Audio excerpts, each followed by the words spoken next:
Well, hello there. It is I, the kid with the kid on YouTube with the stupid 8-bit glasses. But what you expect? So anyway, do you remember that video I did where I talked about how I wanted to see Turning Red?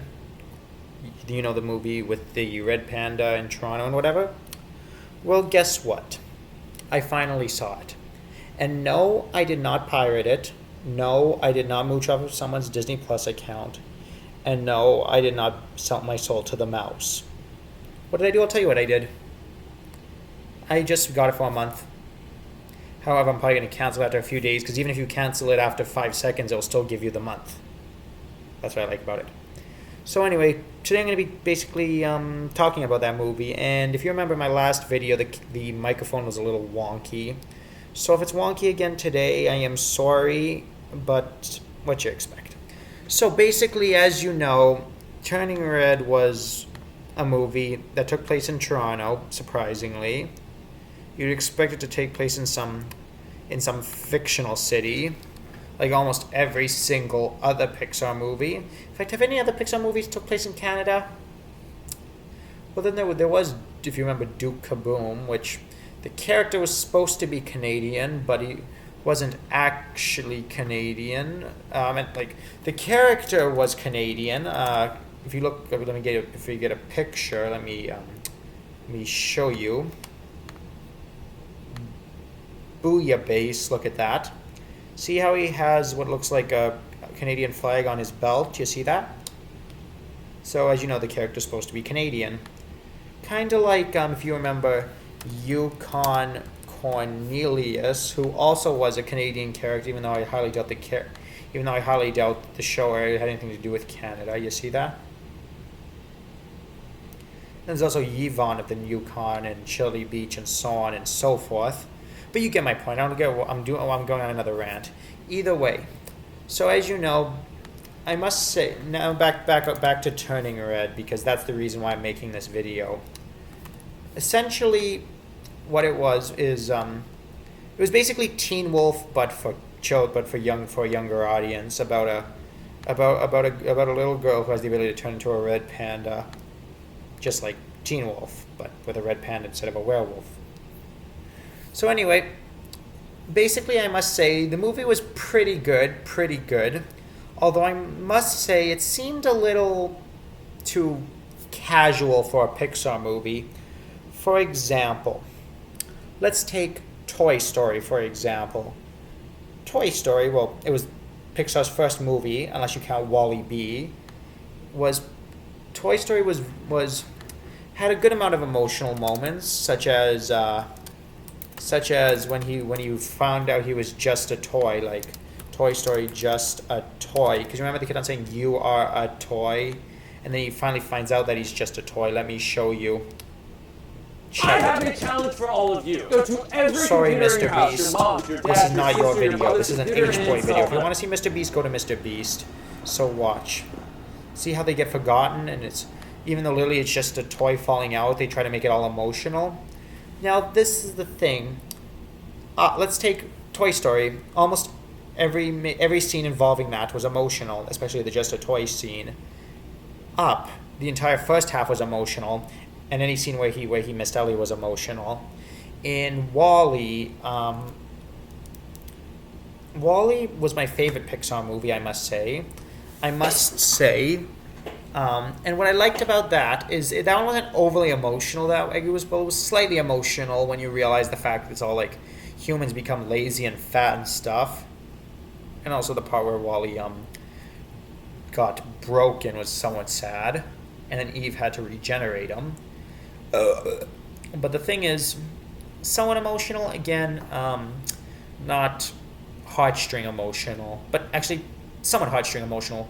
But Turning Red, however, this movie was way too casual. It was hardly emotional at all. The closest thing to an emotional scene was the climax, where they were at the Four Town concert, and she smashed the Rogers Center, which, as you know, is then called the Sky Dome, because I don't think either one, because the movie was in the past, they kept the name Sky Zone, or two, Rogers didn't want to use it, especially in a Pixar movie. I don't know or care. Because some people still say Sky Dome, some people say Rogers Center, but then again, I usually when it comes to that, I say Rogers Center because it renamed way before I was born. Or maybe a little after. Like, when did the Sky Zone rename Rogers Center? Let me look it up. Rogers Center. According to Wikipedia, let me go to their Wikipedia page. Shaboom. Take it out. The Rogers Center was originally called the Sky Dome, and it opened in 1989 in the former Lands in the home of the Toronto Blue Jays, blah, blah, blah. Just when did they rename? That's what I want. It was renamed Rogers Center in 2005. Okay. Oh, and then the movie was supposed to take place in 2002. Okay, now I understand. So it was a historical accuracy. It wasn't anything of that sort. But my question is, if it wasn't for the fact that they still, my question is, the movie was made in 2021 or 22. The movie came out in 2022. But knowing Pixar is probably in the works for years. At least 3 years. So what I say is, my theory is that they did plan to say Roger, but well, you get the point. So it renamed in 2005, the movie took place in 2002, so it was 3 years prior to the creation of the Rogers Center. But that's okay. Some people say it should have been called the Rogers Sky Dome. It actually would have been awesome sounding, because Rogers Center, that just sounds boring. However, that's not important. Let's get back to my spiel. But either way, as I was saying earlier, the only emotional part was the Four Town scene. Like, let me show you.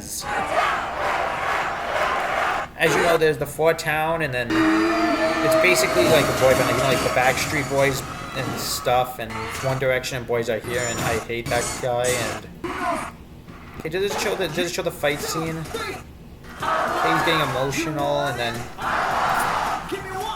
okay, I really don't like it. Okay, that's pretty cute.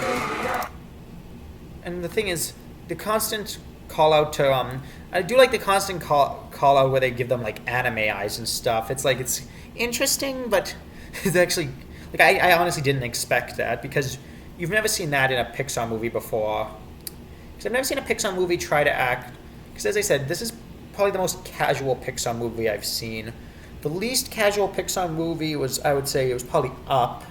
However, considering what I've seen in commercial and stuff, I bet Lightyear is going to be the least casual Pixar movie to what I've seen, because it seems to what I've seen in Lightyear, it looks uncanny, I must say.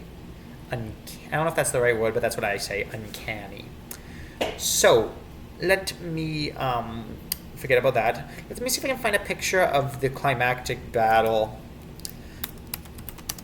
the mother panda battle, because that scene was a little epic. And that was probably the least casual scene in the movie, because basically that was the only non-casual scene. So she destroyed the Blue Jay poster. It's kind of epic. Oh god, this scene was pretty epic, I must say. So anyway, the scene where she gets destructive and almost murders the boy band, which is kind of unsuspected. But this is the only sad part, if I had to... Actually, no, the only sad part was the... Actually, this part wasn't overly sad. This part was just slightly frightening. However, the part where she almost kills her mother was sad. And then there's the A113. Like, it's hard to see, but I'm going to pause it right about... It's going too fast. Can you see that? He smacks him. Yeah, you don't need to see that. You want to go to a concert for free. And now you've seen that. Now let me talk about my favorite scene. Actually, my second favorite scene. My favorite scene, I must say, was the scene where they were milking the panda to get money for the Four Town concert. That was my favorite scene. But my second favorite scene was the birthday party scene. Do you want to know why that was my favorite scene? Well, one, it was epic, and it featured the Casper Slide song, which I didn't expect. Like, let me see if I can find a video of the birthday party scene to show you. If this causes copyright claims, which it probably won't, I might have to. It might be cut off, but I'm gonna show it to you anyway because, well, I'm H-Boy. I do stuff. I show you stuff. I'm awesome. Anyway, so this part's pretty awesome. Because, you know, originally Tyler was a bit of a jock. Look at them all go. Look at the nuts. I thought the purple head girl would be more important. I really hated Miriam though. I thought Miriam was gonna be cool, but I really didn't like her. I did like Abby though. Wait, that's it? Do they have the full scene? Do they have the scene? No, I don't want to see that. I don't want to see the fight scene. Do they have the scene where they play the Casper song?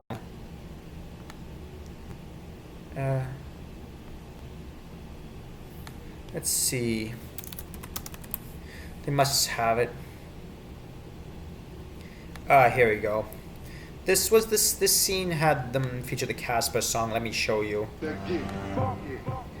You know that one. You know that one. It's like, this is something new. The Casper Slide Part 2 featuring the original man, and this time we gonna get funky. You remember that one? You probably heard it. Most likely in a gym class or at a party or at a wedding or at somewhere where there's people over the age of 12. I don't know. You get the point. But the problem is they should have shown them actually doing the moves. That would have been more epic. But of course, like, I get the point was since the panda was running late, they didn't show it. However, they should have shown them, but they didn't. Boggle. And then they're forcing them to eat, and then, as you remember that. So that's essentially all I can say about that. And another thing is Miriam looks somewhat suspiciously similar to Mirabelle, but I don't think that was intentional. And is there anything else I can say? Anything else? Or we could say something about, there was one thing I wanted to talk about that movie. The thing that I liked most about I already talked about this guy. See, it was casual for a Disney movie. But there was one thing. It was just kind of sad that they didn't have them doing the cha-cha slide moves. That would have been epic. But they didn't do that. They really missed out on not doing that. I must say. Let's see, anything else I can say about that movie? Let's see, can I say anything about the panhandling, the panda scene? No, not really. But I guess that's it. So that was your boy, H-Boy, who finally got to see Turning Red. Toodaloo, man.